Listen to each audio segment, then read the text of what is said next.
Πάμε να δούμε πώς φτιάχνουμε τα διάσημα μπιφτέκια μας εδώ στο Takis Sandwiches and More. Ξεκινάμε με το να κόψουμε το μαϊντανό μας. Εδώ έχουμε τον κιμά μας. Καθημερινά από το κρεοπωλείο μας. Έλα να το βάλουμε μέσα. Για να δούμε, θα πάρει χρώμα.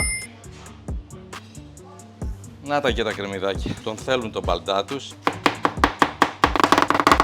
Πάμε άλλο ένα κρεμμυδάκι. Πιάνουμε λοιπόν το μούλτι μας, όπως το κάνουμε και στο σπίτι μας, και τα λέφουμε. Ξεκινάει και φαίνεται το πράγμα. Πάμε να λήξουμε και λίγο φρυγανιά μας, που δεν θα σας πω τι είναι, γιατί έχω βάλει και τα μπαχαρικά μου μέσα, ρε παιδιά. Πώς θα το κάνουμε δηλαδή? Να μην βάλουμε και 3 αυγουλάκια.